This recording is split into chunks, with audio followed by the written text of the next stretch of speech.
Lo que vamos a ver en este video es el trabajo práctico número 6 de la materia Estadística aplicada para los negocios de la Facultad de Ciencias Económicas de la Universidad Nacional de La Plata del año corriente 2024. El título del trabajo práctico es Estimación puntual y por intervalo para una muestra.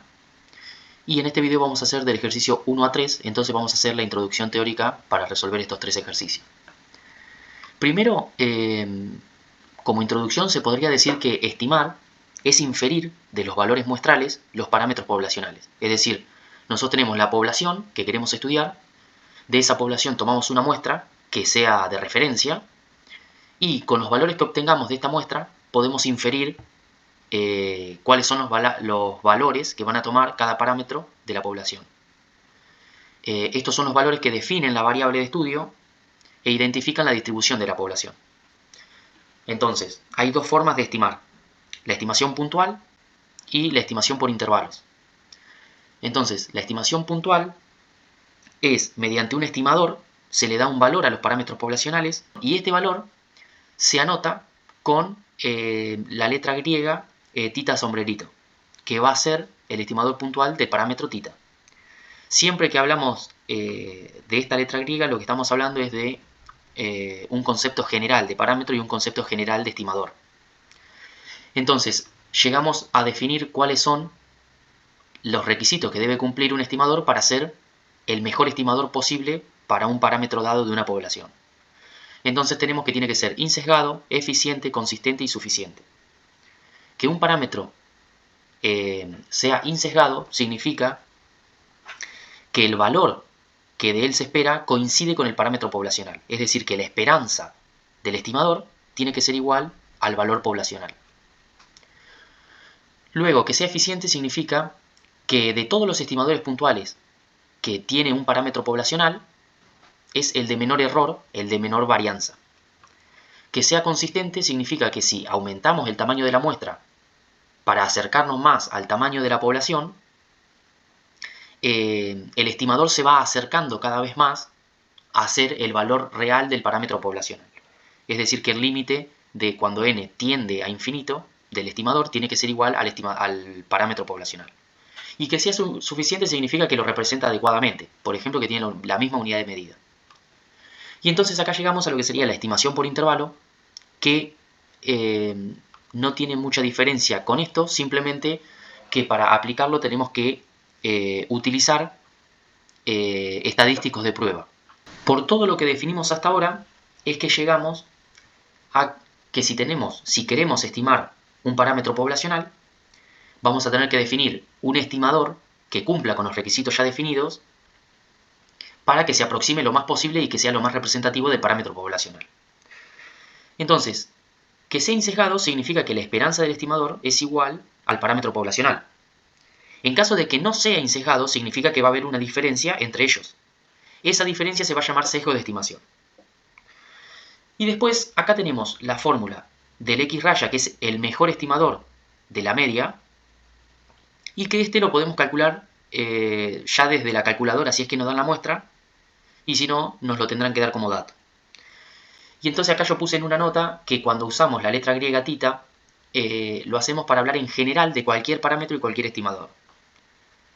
Luego acá llegamos a lo que sería la definición de la varianza, que acá le falta un 2, porque es esto elevado al cuadrado.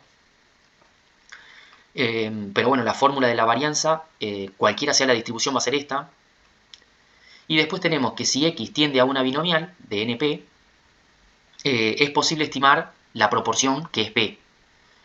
Y su estimación va a ser P sombrero, que va a ser igual al X raya dividido el N.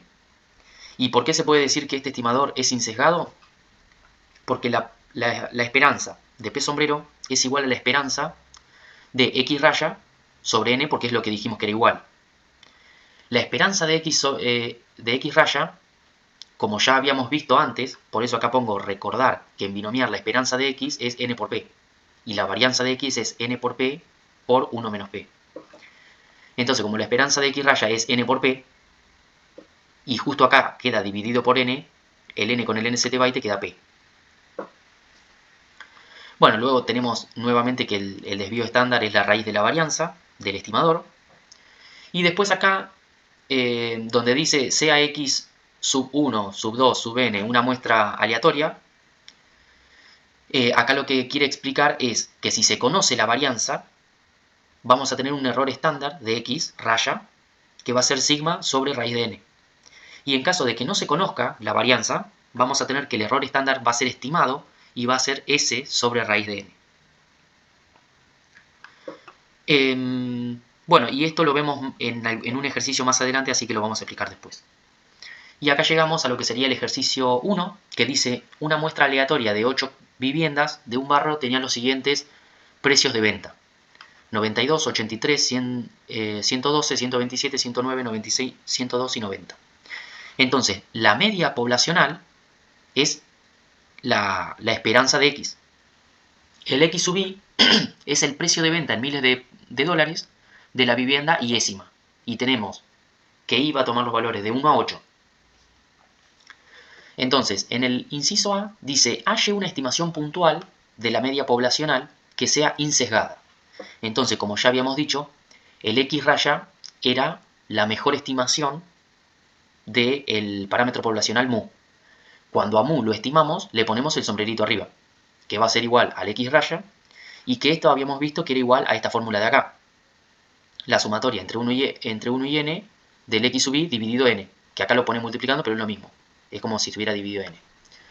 Entonces, esto se puede hacer de dos formas. De una forma manual, sumando cada uno de los datos de la muestra dividido por la cantidad que sean, o se pueden cargar los datos, como ya habíamos aprendido en videos anteriores, en la calculadora y te la calcula automáticamente. Y esto te da 101,375 miles de dólares, sería la unidad de medida. En el inciso B dice, halle una estimación puntual de la varianza. Entonces, lo que vamos a estimar, por eso le ponemos el sombrero, es sigma cuadrado. El mejor estimador es S cuadrado, y habíamos visto que esta era la mejor fórmula. Entonces, esto se puede hacer.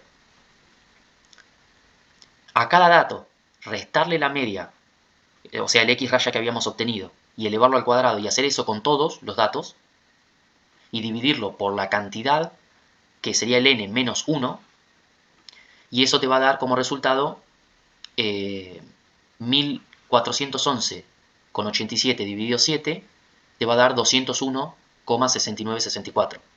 Pero también lo que se puede hacer es calcular el desvío con la calculadora, porque ya tenemos los datos cargados, y a ese desvío elevarlo al cuadrado. Y nos va a dar el mismo resultado. Y en el inciso C del ejercicio 1 dice, halle una estimación puntual del error estándar, de la media muestral. O sea, acá nos está pidiendo el estimador puntual del error estándar, pero de la media poblacional, es decir, del X raya. Entonces acá es lo que vimos acá. Sería que el desvío de X raya es sigma sobre raíz de n en caso de conocer sigma, y si no es S dividido la raíz de n.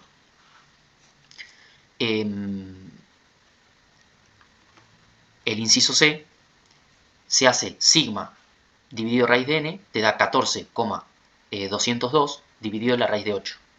Y esto te da 5,0212 miles de dólares también, porque esto va a ser el desvío. Y esto, como está expresado en miles de dólares, serían 5.000 dólares, por ejemplo. 5.021 dólares. En el ejercicio 2 dice, una muestra aleatoria de 60 economistas han realizado las siguientes predicciones del crecimiento porcentual del Producto Bruto Interno. Entonces, en el inciso A dice, halle una estimación puntual, insesgada para la proporción poblacional, de predicciones mayores al 2,7. Entonces, lo primero que tenemos que hacer es contar cuántas predicciones hay que sean mayores, estricto, que 2,7. Entonces, las pintamos todas y a mí me dio la cuenta 15. Entonces, la proporción poblacional va a ser 15 casos favorables sobre 60. Y bueno, y después recordar también lo que vimos en la teoría hace un ratito, de por qué era un estimador insesgado el P sombrero. Por esta explicación que habíamos explicado. Entonces nos da como resultado 15 sobre 60. Y en el inciso B dice cuál es el error estándar estimado de este estimador anterior, o sea, del P sombrero. Entonces, como estimador vamos a usar la varianza. La varianza de P sombrero es igual a la varianza de x sobre n, porque habíamos dicho que el p sombrero era x sobre n. Y entonces el n es como que un número esté multiplicando 1 sobre n multiplicando la x. Entonces yo a esto lo puedo sacar de la varianza elevado al cuadrado, porque sabemos que por regla de la varianza salen al cuadrado. Entonces te queda 1 sobre n al cuadrado por la varianza de x. La varianza de x ya habíamos visto que era n por p por 1 menos p en la binomial. Y esto nos queda dividido el n cuadrado que sacamos. Entonces este n chiquito se te va con uno de los de abajo y te queda que la varianza va a ser p por 1 menos p sobre n. Entonces esto va a ser la varianza. El desvío sabemos que es la raíz de la varianza. Entonces le sacamos la raíz a esto y reemplazamos en todos los datos. Sabemos que p es 15 sobre 60 y simplemente reemplazamos. El n sabíamos que era 60, entonces reemplazamos, te da la raíz de 1 sobre 320, que te da 0,0559%. Bueno, y acá llegamos a los estadísticos de prueba que dijimos que servía para cuando nosotros queremos hacer intervalos de confianza para poder estimar dentro de esos intervalos. Entonces, para hacer el ejercicio 3 lo que vamos a usar es este cuadrito, que para el parcial lo van a tener que recordar de memoria prácticamente. Entonces, en el ejercicio 3 dice, se supone que la cantidad de llenado de botellas de bebida de gaseosa se distribuye de manera normal, con una media de 2 litros y una desviación estándar de 0,10 litros. Entonces, acá lo importante es leer esto y darse cuenta que la media y el desvío surgen de una población, de un dato estadístico y de un estándar que tiene detallado la empresa. Entonces eso se toma como valores reales de la población, porque no dice que salieron de una muestra. Entonces nosotros lo entendemos como que son los datos reales. Entonces, la media es conocida y la varianza o el desvío es conocido. Y el desvío elevado al cuadrado nos da la varianza. Entonces, el gerente quiere verificar el valor de la media. O sea, se conoce tanto la media como el desvío. Pero el gerente desconfía un poco del valor que tiene de la media. Entonces, se selecciona una muestra de 6 botellas, se mide con precisión el contenido de cada una de ellas y se obtiene que el X raya es igual a 1,93. Y entonces acá conocemos el X raya, conocemos mu y conocemos sigma. Y tenemos que la muestra es de 6 botellas. En el inciso A dice, calcule un intervalo de 95% de confianza para la media poblacional. Entonces tenemos, la definición de la variable es la cantidad de llenado de la yésima botella en litros. Y que el I puede tomar valores entre 1 y 6. Sabemos que tiene distribución normal, conocemos mu, conocemos sigma y conocemos el X barra. Entonces, cuando la media es conocida y la varianza es conocida, se usa el estadístico de prueba Z. Y el intervalo nos va a quedar de esta manera. Entonces, ¿qué es lo que tenemos que hacer? Bueno, definir la función pivote, que va a ser el Z, que sabemos que va a tender a una normal típica de 0,1. Y nosotros para estandarizar vamos a utilizar la probabilidad de que Z esté entre dos valores críticos, que sería menos alfa sobre 2 y Z alfa sobre 2. O sea, uno en positivo y el otro en negativo. Entonces, sabemos que Z va a estar entre estos dos valores que no los conocemos y que el nivel de confianza es 1 menos alfa, que es 0,95. Entonces, reemplazando esto en la aplicación ponemos distribución normal, que la distribución va a ser normal típica con media 0, desvío 1, y ponemos que tiene que estar Z entre estos valores, que no los conocemos, y que eso tiene que ser igual a la probabilidad de 0,95. Y nos va a dar como resultado estos dos valores. Entonces, ese valor sabemos que es 1,96, usando la aplicación. Entonces, usando la aplicación sabemos eso, hallamos ese valor, 1,96. Y entonces acá lo que hacemos es reemplazar este Z, va a ser igual a esto. Entonces nosotros lo que hacemos es reemplazar todos los valores. reemplazamos el z alfa sobre 2, el menos z alfa sobre 2, y despejamos mu como este que está dividiendo pasa multiplicando a los dos lados, este que está sumando pasa restando, y este menos que está multiplicando, o porque sería menos 1 por mu, que está multiplicando pasa dividiendo a ambos lados, y lo que cambia este menos es que hay que recordar una propiedad de la desigualdad, que cuando pasamos valores negativos que están multiplicando o dividiendo, te cambia el signo de la desigualdad, te los da vuelta. Y eso hay que recordarlo. Entonces, despejando te va a quedar, como vimos en el cuadrito, este intervalo. Te va a quedar el x raya menos el z alfa sobre 2 por lo que sería el desvío, y del otro lado te va a quedar el x raya más el z alfa sobre 2 por el desvío. Reemplazando los valores, que ya todos los conocemos, te queda el resultado 1,85 el extremo inferior y 2,01 el extremo superior. Y ahí quedaría definido este inciso. En el inciso B dice, ¿cuál es el margen de error de esa estimación? El margen de error es lo que yo me muevo para arriba o para abajo del valor que teníamos.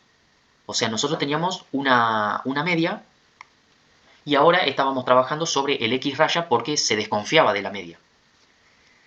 O sea, del mu. Entonces, lo que yo me muevo para abajo de este x raya, lo que me muevo para abajo o lo que me muevo para arriba, ese es el margen de error.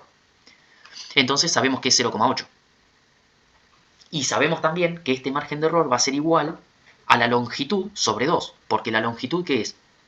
Es todo el intervalo. La longitud del intervalo es todo lo que ocupa desde un extremo hasta el otro, la longitud.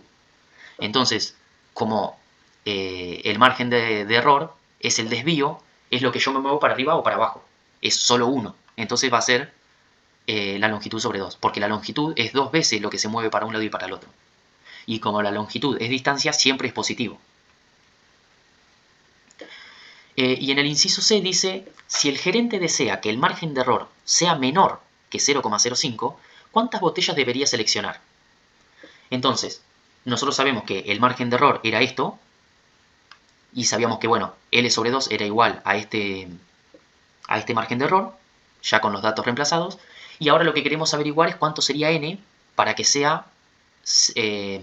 el margen de error sea menor a 0,05.